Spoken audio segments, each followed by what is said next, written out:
오늘 잠언 18장 말씀은 말하는 것과 듣는 것에 대한 지혜 그리고 어리석음에 대하여서 말씀하고 있습니다. 먼저 2절을 보면은 미련한 사람은 명철을 좋아하지 않으며 오직 자기 의견만을 내세운다고 말씀합니다. 자기 의견만을 내세우는 자와의 대화는 참 어렵죠. 마음과 귀는 닫아버리고 자신의 입은 활짝 열기 때문에 그렇습니다. 타인의 충고를 먼저 들을 줄도 알고 의견을 받아들일 줄도 알고 잘못된 것이 있다면 돌이킬 줄도 알아야 하는데 미련한 자는 그 충고를 꺼려하고 듣기 싫어합니다. 오직 자신의 의견과 견해만이 중요하고요. 자신의 것만을 나타내기를 좋아합니다. 삶의 초점이 자신의 중심으로 형성되어 있기 때문에 나 중심의 사고로 인하여 많은 여러 주변 사람들을 존귀하게 여기지도 않습니다. 교만입니다. 그러한 자는 사람에게만 그렇게 하는 것이 아니고 하나님의 말씀에도요, 보다 더 위에 서 있는 어리석음을 범합니다. 자신의 생각과 같거나 합당하게 여기는 것은 그 말씀을 달게 여기지만은 자신의 생각과 다르거나 합당치 않다 여기는 것은 그 말씀조차도 잘못된 것으로 여기며 받아들이지 않아요. 자기중심적으로 자신의 생각을 말씀보다 더 위에 두기 때문에 하나님의 말씀조차도 편파적으로 받아들이고요, 배척하는 길로 나아가고 만다는 것이죠. 더불어 13절을 보면은 다 들어보지도 않고 대답한다는 것, 그거는 수모를 받기에 알맞은 어리석은 짓이다 라고 말씀합니다. 자신의 의견을 내세우는 자의 또 다른 모습인데 남의 말을 다 듣기도 전에 자신의 말을 불쑥 꺼낸다는 거예요. 말은 절제하고 귀는 여는 것이 지혜인데 말은 절제하지 못하여 다툼으로 변질되기도 하고 또 혼란스러움을 또 엉뚱한 말로 혼란스러움을 야기하기도 합니다. 그것은 곧 자신의 수모로 연결되고 말지요. 이러한 모습들은 예수님이 천국 복음을 전하셨을 때요, 수많은 유대인들, 특히 바리새인과 서기관들의 모습에서 많이 볼 수가 있어요. 교만하여 마음의 귀를 굳게 닫았고요, 입은 활짝 여는 모습을 보였습니다. 예수님께서 하나님의 진리의 말씀을 아무리 옳은 말씀을 전파하여도요, 그들은 자신의 의견이 더 위에 있었어요. 받아들이지도 듣지도 않았지요. 자신들의 옳은 말을 증명하는 데 바빴기 때문에 대화가 전혀 되지 않았습니다. 예수님은 그들의 그런 모습을 보면서 왜 너희는 듣지 않느냐, 이해하지 못하느냐라고 안타까워하셨습니다. 그 외에도 옳은 이의 말 끝까지 듣지 아니하고요, 죽이라고 선동하기에 바빴던 것이 바로 그들의 모습이었어요. 이러한 자들의 결말은 본문 12절 상반절에서 말씀하는 것과 같이 사람의 마음의 교만은 멸망의 선봉이라, 이 말씀이 그들에게 이루어지는 것입니다. 그렇기 때문에 우리가 향해야 할 방향, 12절 하반절의 말씀처럼 겸손이에요. 겸손은 종기의 길잡이니라. 겸손한 자는 옳은 일을 행하고요, 옳은 마음, 건강한 마음을 가지게 됩니다. 타인의 말뿐만이 아니라 하나님의 말씀도 잘 듣고요, 옳은 일을 행합니다. 나는 어느 쪽에 해당이 되고 있습니까? 충고를 해주는 사람의 말, 그리고 하나님의 말씀 또한 잘 듣고 있습니까? 아니면 나의 옳은말을 강하게 주장하고 있습니까? 나의 모습을 잘 돌아보고 돌이키는 우리 모두가 되기를 소원합니다.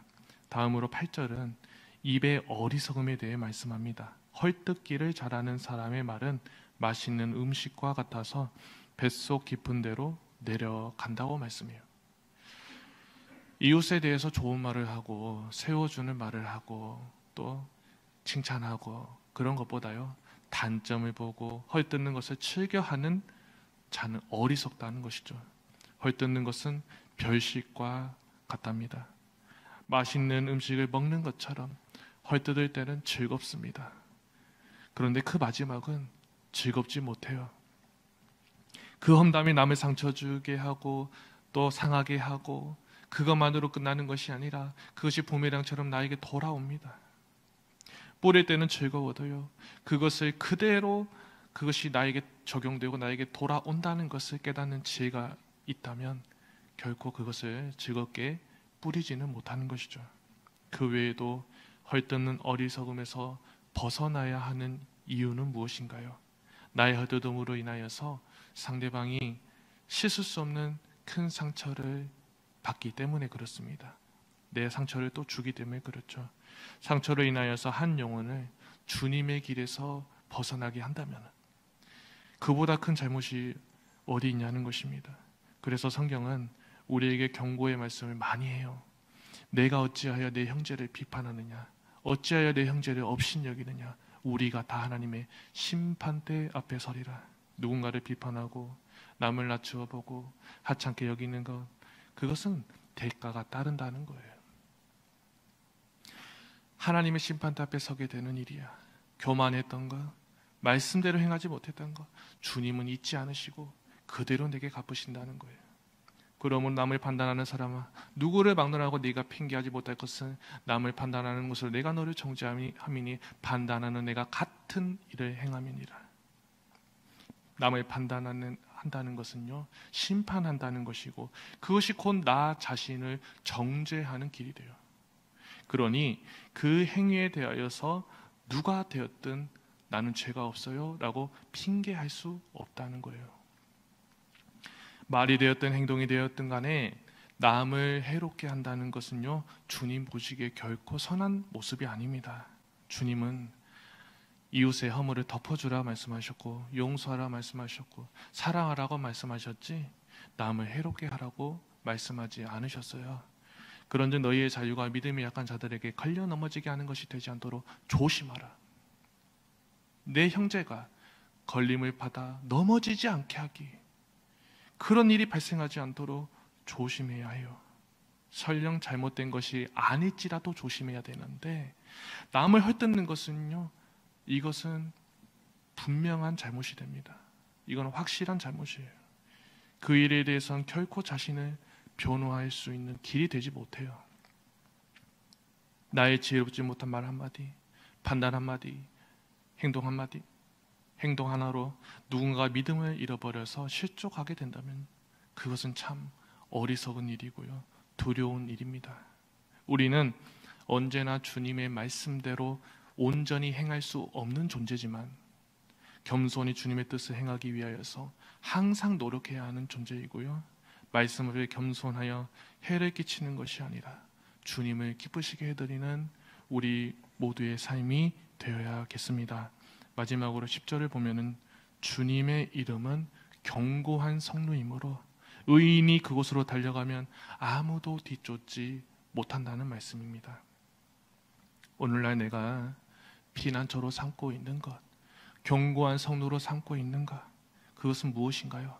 하나님 믿어도요, 여호와 하나님은 나의 견고한 성루요, 내가 피할 곳으로 삼고 있다고 자신 있게 말할 수 있는지를 돌아보면은 걸리는 것이 참 많습니다. 인간의 약함, 본능으로 인하여 눈에 보이지 않는 하나님보다 눈에 보이는 새 손에 잡히는 것들, 세상에 많은 재물, 나를 이롭게 할 수 있을 것만 같은 것들, 그것의 시선과 마음을 빼앗기며 살아갈 때가 많다는 것은요, 부정할 수 없어요. 참된 안전은 주님의 품에 있습니다. 주님만이 나의 산성이십니다. 고백해도요, 나의 시선과 내가 달려가고 있는 그 길 돌아보면 주님의 품으로 온전한 마음으로 내가 달려가고 있는가? 그렇지 못할 때가 있는 것이 현실인다는 것을 우리는 마주하고 있습니다. 나를 살게 하고 나를 평안케 하고 나를 만족해 하는 것, 주님보다 내가 쥐고 있는 세상에 있는 것들로 인함이라는 것을 더 많이 경험하고 있기 때문에 그런지도 모르겠어요.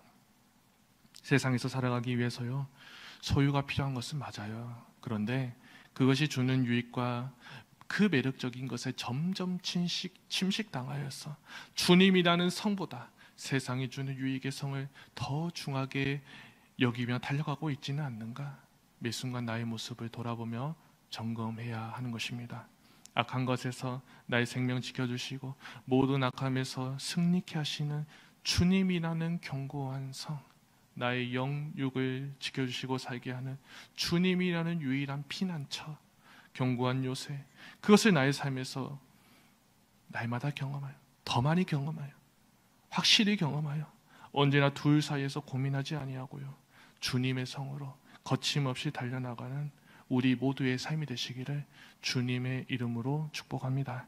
기도하겠습니다.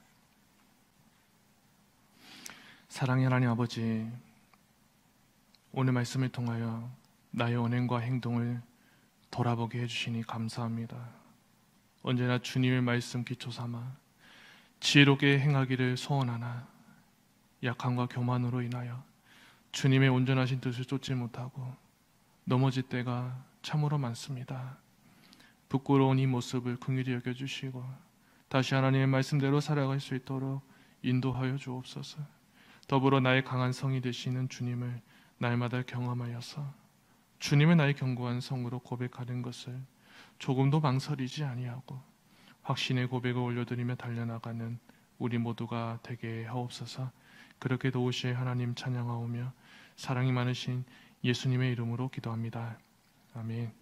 하늘에 계신 우리 아버지, 아버지의 이름을 거룩하게 하시며 아버지의 나라가 오게 하시며 아버지의 뜻이 하늘에서와 같이 땅에서도 이루어지게 하소서. 오늘 우리에게 일용할 양식을 주시고 우리가 우리에게 잘못한 사람을 용서하여 준 것 같이 우리 죄를 용서하여 주시고 우리를 시험에 빠지지 않게 하시고 악에서 구하소서. 나라와 권능과 영광이 영원히 아버지의 것입니다. 아멘. 이 시간 우리 함께 기도하겠습니다. 비판과 깎아내림의 모습이 아니라 세워주고 격려하며 위로하는 말이 우리의 일상의 모습이 되게 하시고 타인의 충고를 잘 받아들이는 겸손 또한 허락하여 주옵소서. 언제나 주님은 나의 견고한 요새고 피난처로 삼는 믿음 잃지 않게 하시고 주님의 성으로 힘차게 달려나가는, 주님과 동행하는 우리 모두의 삶이 되기를 원합니다. 한 주간의 삶을 살아가고 있습니다. 오늘 하루도 말씀 가운데 승리하게 해달라고, 우리 성도님들의 삶 또한 늘 평안케 하시고 우리 아픈 한우들 많습니다. 하나님의 놀라우신 치료하심의 역사 위로가 있게 해달라고 우리 주님의 이름 한번 부르며 기도하겠습니다. 주여